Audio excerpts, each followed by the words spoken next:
Yo, what's going on? What's going on? Terrell, Hall of Fame, D-Line, TBKC, and all that other sweet, beautiful, wonderful shit. This video, we're going to talk about the Fila Brasileiro. If I botched that last part up, excuse me, I botched everything up. But the Fila, as has many names. The Brazilian Mastiff. Really, those are two main names, excuse me. But this dog is controversial in a lot of ways, and it is a breed that we're bringing to the TBKC. But the controversy starts and we'll discuss a little bit of that. I'm not going to do a 50-minute video about the Fila, but the controversy starts basically because of the breed description of what it is and a reality of what it is. The Fila is typically, when you hear the generic version of what they'll tell you, the dog is is supposed to be docile, and the dog is supposed to, have great temperament. And the dog is supposed to, be a great herder and different things like that with cattle, and all of these things that they try to spice the breed up. And the breed goes back. I think the original standard was written in the early 1950s. With every breed, we have many a different type of people who do what they want to do with the breed. So let's say this. The Fila is a massive dog, a houndish type of dog, but generally you'll find these dogs, the males anywhere ranging from like 150 to 180 pounds.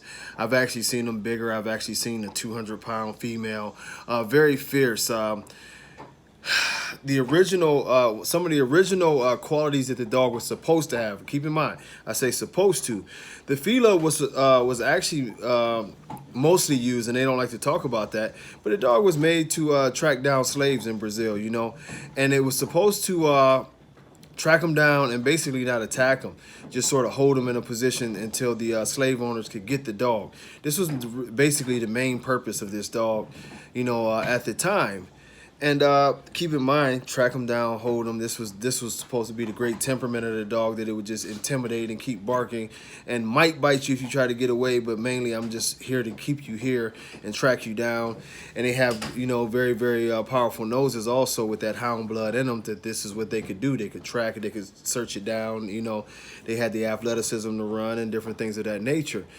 Well, the modern day Fila is not tracking anybody down and holding them.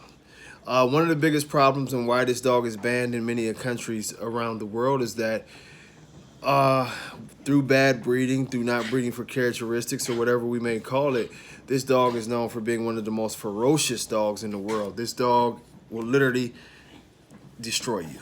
Put it that way. When I say this, I try to be very even keeled about every breed. I love all dogs, but you have to be honest about this.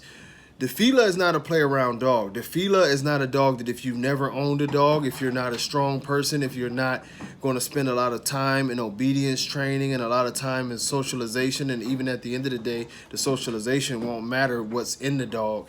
It'll help, but it won't stop the dog from becoming what it's probably going to become. This dog is ferocious. Generally, I have a good friend of mine's, Billy Floyd, and he's probably one of the best trainers I've ever met. And and he just broke the dog down, period, as he's raised several of them now.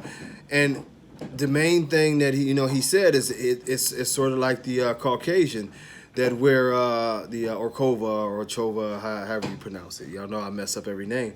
But generally, by 6 months to 8 months old, these dogs are not making any new friends. If they, so if they met you and they know you well by that time, they'll get along with you, and it's probably not going to be very much of a problem. But as far as once they get past that age and they decide that that's it, they're not interested. It's not easy to introduce these dogs. Virtually impossible to introduce these dogs in a friendly manner to strangers. More so with their size and their power. And although they look like giant hounds, this dog, trust me, can move. this dog can move. It can move. It's explosive. It's a very dangerous animal. And I tell y'all this is because sometimes we buy dogs just because we like how they look. And this is a cool ass dog. If you, if you look at him and you into this thing, like, hey, that's a badass hound, he tear your ass up, you know. But it can become a very, very big liability. We do have the breed because some people like to use them in protection work because of their abilities.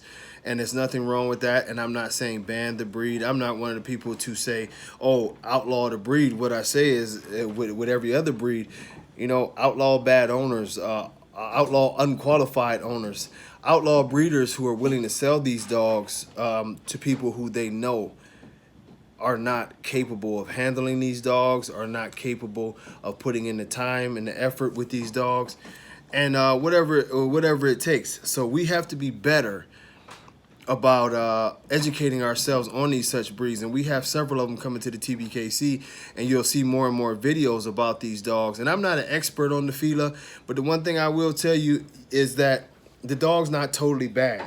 But there comes a certain level of responsibility with this animal. He will do his job, you know, but at the same time, as an owner, if you are interested in this breed, do a ton of research and make sure you do yours. These dogs need time, they need attention, they need training, and they need, you know, confinement. You have to make sure that you have a property to where this animal can be confined and that it's not a slip out the door and it can get to the neighbors. You will have a problem. It's just that simple. Now, you know, I mean, like I say, depending on your level of ability to train, maybe you could stop it. Hey, you chill right now, but that dog's still going to want to get there. Like I say, my guy Billy, he could handle his like that.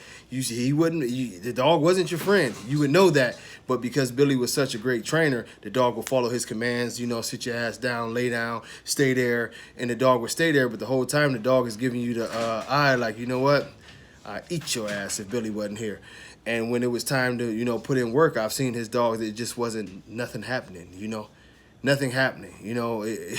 His own brother was like, man, I don't mess with that dog. And the dog lived there with his elderly mother. And, and the dog loved mom, loved him, loved whatever. But, you know, when it came down to anybody that the dog hadn't got comfortable with in that puppy stage, he just wasn't dealing with it.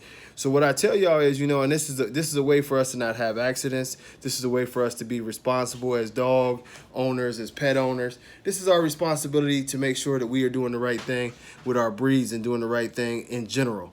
Let's just make sure that we do some research. The Fila is not a bad dog.